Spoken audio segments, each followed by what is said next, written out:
Hey, welcome back. It's time for another episode of WVU Marketing Communications Today. The only show that, well, it sits squarely at the intersection of data-driven decision-making and modern marketing practice.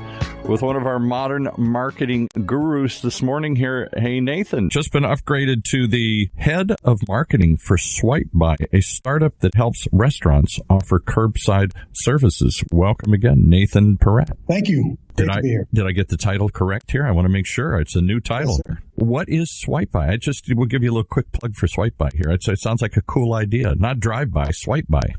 SwipeBuy, that's right. Our young founder had this great idea that, restaurants need to be able to meet their customers where they are, and more customers are in their cars. And it's super convenient to be able to drive up right to the restaurant and have that waiter come out and give you your food. How cool is that? So we've got a system in place that helps the restaurant be pinged right when they pull into the parking lot. Oh. You know you're coming, we walk right out. There's your food. So then I have to stand there and wait for 5 minutes because you said you're coming here and whatever. They know you're there. You bring it right out. You're there. That's right. They get that notification, the restaurant, through our tablet system and our GPS system. And it's for your busy moms or your on-the-go parents. It's magic. I'm a father of 4. I've used it.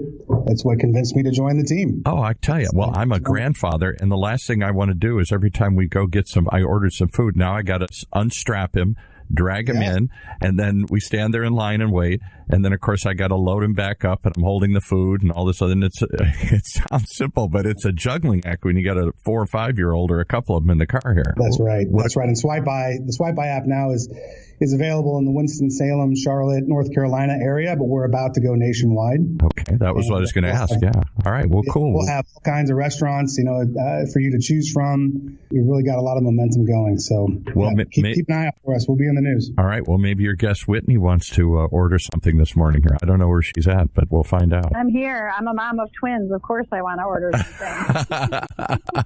Wouldn't that be cool that you could just run right in? I mean, they would know to the second you're coming up right now here. Bring that food out. I don't want to unstrap those twins and wait around and then go through all the hassle of reloading them in the car here. What a cool idea. Yeah. We just didn't leave the house, so this was really Well, that's where we're all at. All right. Well, so you guys are going to talk about a different kind of driving today here. What are you going to talk about today? So today's topic, we've got Whitney with us, a very talented professional in the industry.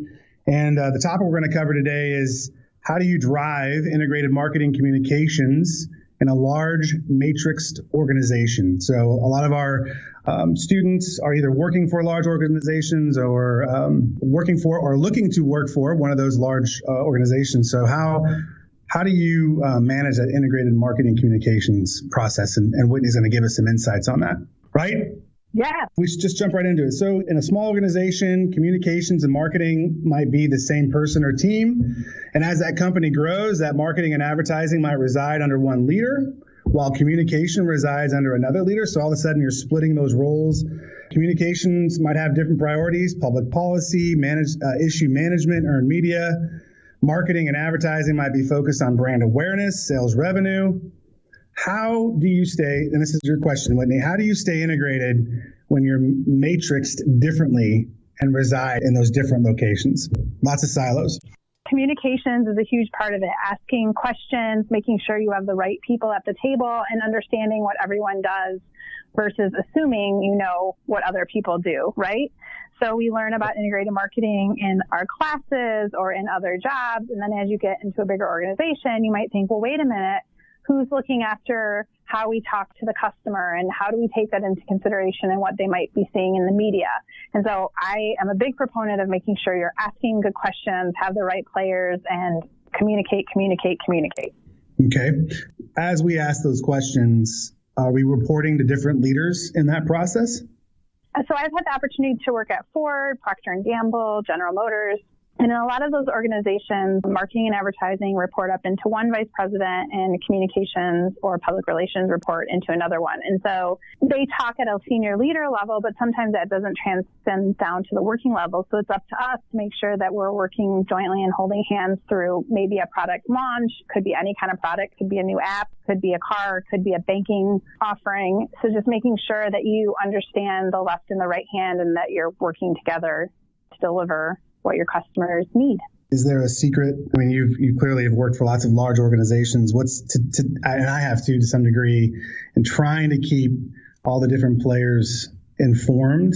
Some organizations use different types of communication tools. Is there a certain tool or a process that you use, or is it pretty organic and just depends on the relationships you have to deal with?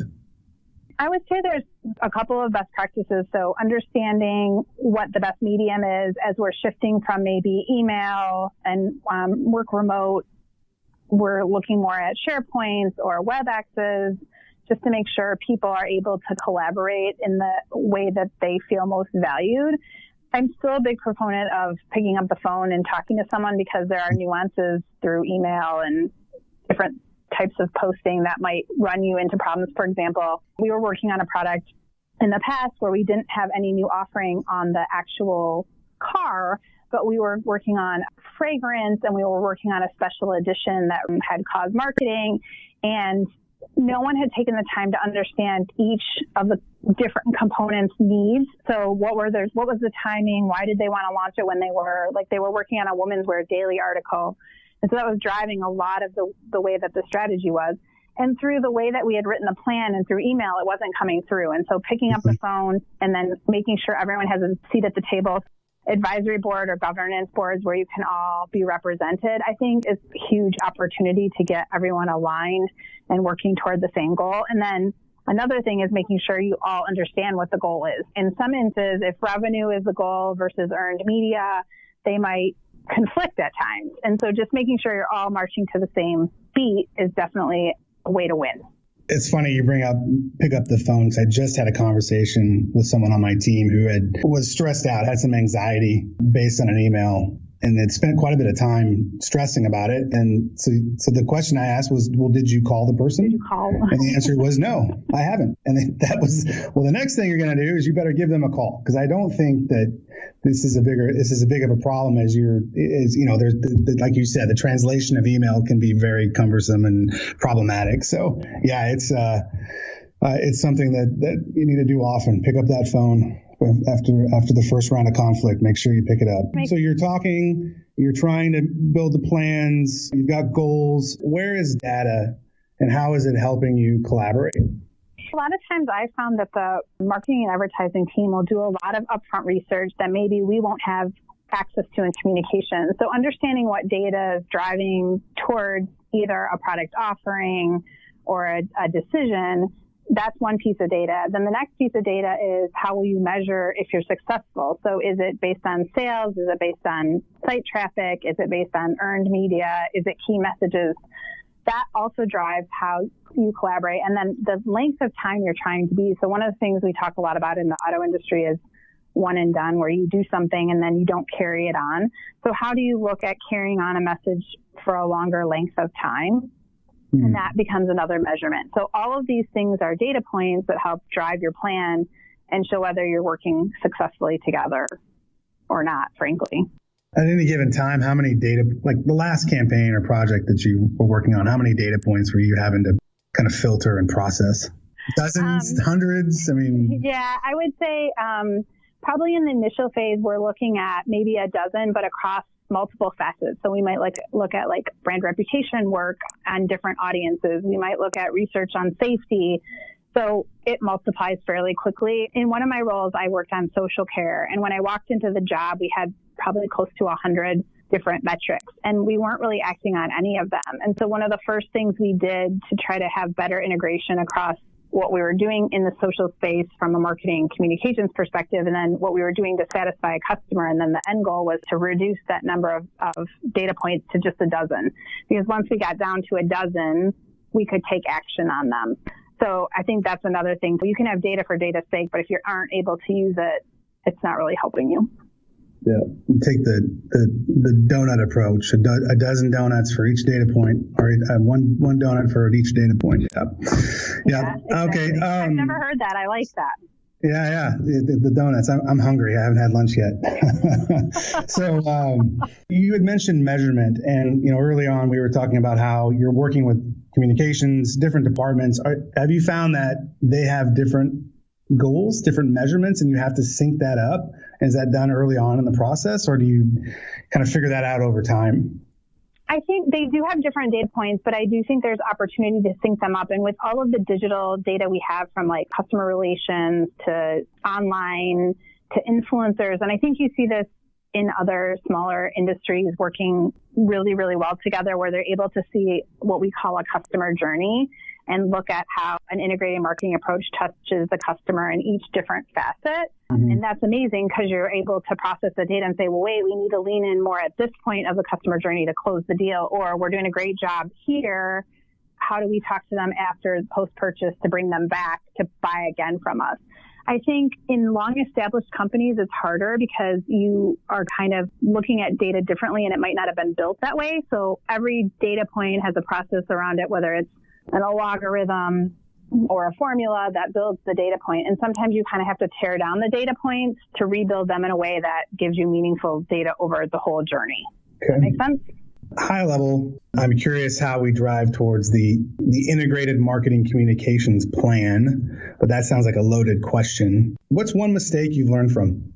A quick soundbite on that. I think the mistake that I learned from was we know what the saying "you assume something" means an ass out of you and me, and I'll probably get edited, but don't assume. I think the mistake that I made is that I understood all of the nuances of the marketing and advertising team early in my career and how maybe an advertisement came to market.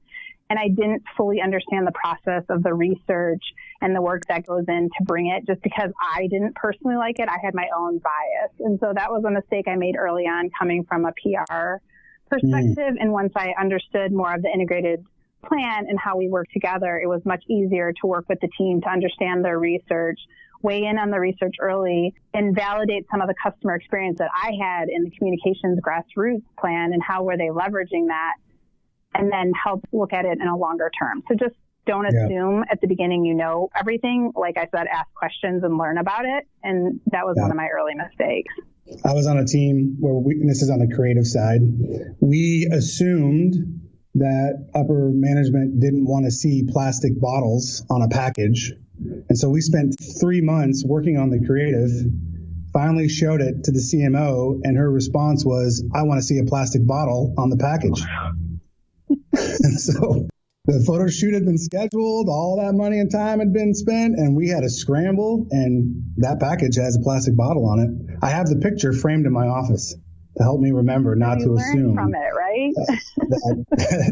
that highest level of leadership needs to make sure someone needs to make sure they've talked to them and signed off on their expectations and potentially biases and all those things, so we're all aligned. That was a honey mustard project. I love my honey mustard. Yep. We're going to go to break, so we'll be back in just a minute.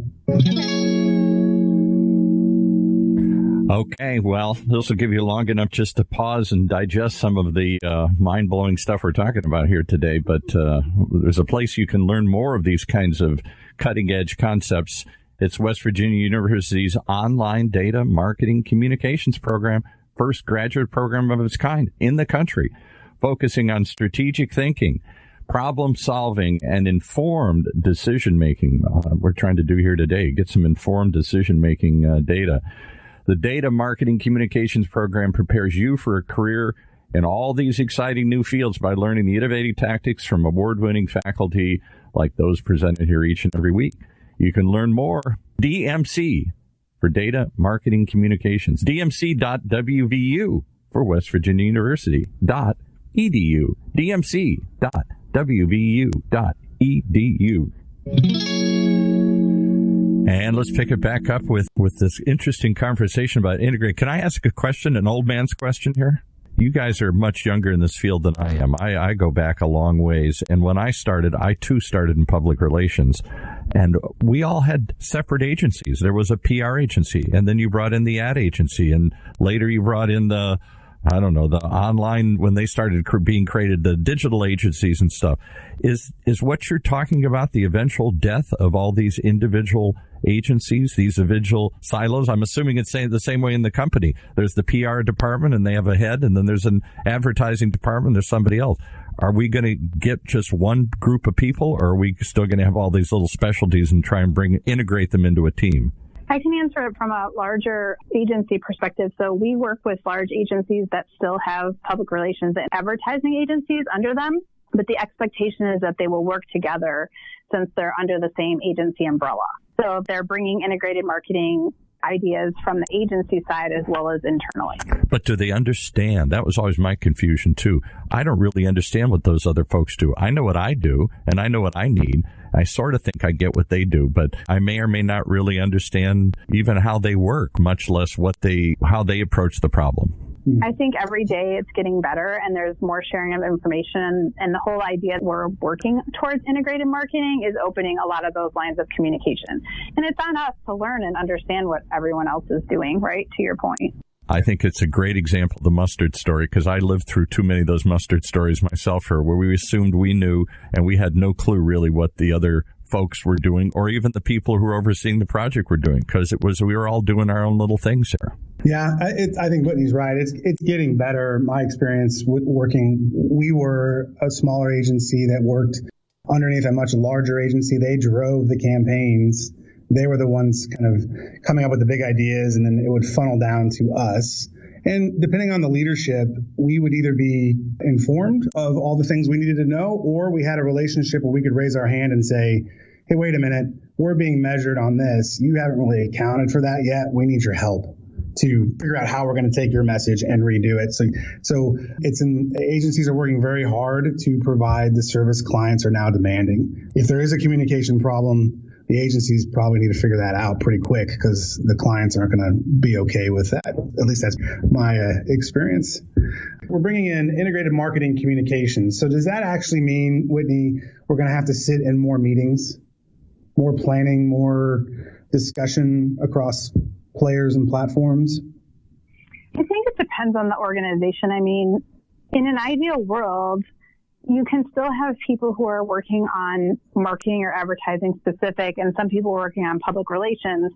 But to your point earlier of making sure you're setting the goal at the beginning for having an integrated marketing communication plan, then potentially no, you would be sitting in progress meetings, but not working level meetings, right? So if you set the goal of an integrated marketing plan and then peel off into the work, then there should be check-ins. And if there are open lines of communication, that would be ideal. I think over the beginning, when you're trying to get to integrated marketing, it might require more meetings, especially if you're in an organization that was very heavily matrixed before. So it might be organization dependent. I would agree with that for sure. That's been my experience as well. Some of those organizations there's just so many players. You just have to have a lot of meetings up front. You got strong leadership in there who understands what a good integrated marketing plan looks like and what the goals are trying to achieve. It goes pretty quick. That assumes everybody in the room's listening, which doesn't happen all the time. How do you, and this is that loaded question, but how do you drive towards an integrated marketing communications plan? It's just trying to think about the long-term goal and what levers you need to pull to be successful, right? So there are going to be times when you just need earned media. Like maybe you're in the middle of issue management and you need to put out a statement and that's it. And that's not integrated marketing. But maybe you're trying to do a new product offering, and you want to make sure that the customers know about it. You want to make sure that the media are talking about it. You want to make sure that the customer can find it and purchase it. If you're in a storefront, then you need to make sure that the storefront understands what's coming. And then that would be a more integrated approach. You have to start with the goal in mind and then go back and figure out what data points are we trying to achieve and what are the levers we have to pull to get there. To me, it's all about starting with the end in mind and deciding how you get to an integrated plan. And not every plan is going to pull every lever. I think we need to be respectful of that as marketers. Sometimes it's just not going to need everything. Yeah, get reasonable scope. Yeah, in terms of how much you have to push out. You can't boil the ocean, as one of my right. That's great. Used to tell me. We're boiling the ocean right now at Swipe By. I can tell you that right now. And so many things we want to do. So we got a lot of probably students and then younger mid-level career folks. What advice would you give them? Or maybe what are you seeing from new employees or new staff that come in and it's like, man, I just wish they understood this thing? I think as we're teaching more integrated marketing in schools and people are coming up with more real world experiences. So maybe you worked on a social campaign while you were in school, or maybe you worked at an agency, the student agency, and you got the opportunity to work cross-functionally. I think that's amazing and important opportunities. Then if they want to go work at a large company and they come into that large company and then they wonder, well, wait a minute, why aren't they more integrated, right? And so what I would just say is be the agent of change. Ask the questions, go meet your partners, drive it from your level to help move change. That's one of the things that I found early in my career. I mentioned that product I was working on. It was actually Mustang. And I just had a whiteboard in my office and I just said, wait a minute, we need to start writing this all down. And it was the most amazing feeling to get everyone on the same page, working towards the same goal, and having an integrated plan where we pulled this lever here and this lever here and this lever here. And when it was all said and done, we weren't talking over each other and we were really proud of the work. So again, if you're coming into an organization where your learnings don't match maybe how they function or it's heavily matrix, be the agent of change. Piggyback on that and just say it takes courage and you've got to really put yourself out there. And sometimes it has a negative, but a lot of times that means you're networking. That means you're talking to other parts of the organization, and then doors can open. And especially if you're doing what you just described there and getting everybody on the same page and being that leader, it'll get noticed and prepare you for future roles and things like that. So don't be timid in grabbing that change by the horns and talking to the right people and pushing that. That's been useful in my career. And I've seen a lot of people I respect and in leadership roles now. That's how they made it. Is they knew the right way to do it. They had the guts to get it done. Good players, good team players, and they made it happen. So and you asked about lessons learned. I would say asking questions. So if you come into an organization and you're trying to figure out why, ask people to help you understand it, and then start to be the agent of change. Right? You might not know the history. You might need to navigate a bit of the challenges. So ask the questions and use that to be the agent of change. It's all in the approach. That's good. All right. Well, we got 2 minutes left. I've asked you the question about what advice we would give to the students or young employees. What does WVU, our West Virginia's integrated marketing program, play in this IMC process? I think you might have just answered that, though. Do you have anything else to add to that? I have one more thing to add to it. So I think one of the things that was really interesting for me when I went through the program, and I graduated in 2016, taking classes that maybe I didn't think were in my sweet spot so that I could understand like direct marketing and things that maybe I didn't know so that I could bring that full IMC process to my future work. There were a lot of people in my PR class that had never taken or done PR. And I think it was very enlightening for them to understand the challenges you might face in the PR communications area that are slightly different than a marketing area. So like issues management, we talked a lot about being prepared with statements for crisis or issue, just different aspects that make you more well-rounded as you try to go forward and bring better integrated marketing. And that's what the program is all about. And data is a huge part of it as well. Awesome. I totally agree. That's been my experience with this program as well. Background in design. I want to understand my marketing counterparts better, and the program really shed a lot of light on that process and the tools you need to use to actually be a marketer and not just a creative. I totally agree. That's great. That's great advice. Great words. What about the insights from the classes and how you translate those into your future work, like getting a job or learning to apply it in your job, maybe? This degree has been a fantastic compounder for my career. Out the gate, I have a lot more tools and I feel very confident actually in being able to serve the diverse needs of the clients. It just seems to be growing and growing. They need you to know a lot. They need you to know a lot to help them win, help, especially on the creative side. You want your ideas to win. The degree has been fantastic. All right. Last word goes to Whitney. I was just going to say, the integrated marketing campaign that you develop, use that to find your weaknesses and learn, because you will apply that every day in your job. So whether it's tools or crisis or issue management or the PR elements of the campaign, work on that the most, because that will help you just huge dividends later on. Okay, we're going to leave it there. Thanks so much. How do people get in touch with you, Whitney? You can find me on LinkedIn. It's Whitney E. Drake. All right. And Nathan? Same thing. You can find me on LinkedIn. Okay. I was going to say same thing. You have the same email? No. Same platform. Same platform. All right. Well, thanks. Yeah, that's good. That's good. All right. We'll look forward to hearing from you guys again. See how well you keep playing well with others here. That sounds great. Thank you, Whitney. Great interview. Really appreciate your time. Nathan. Thanks. Bye-bye.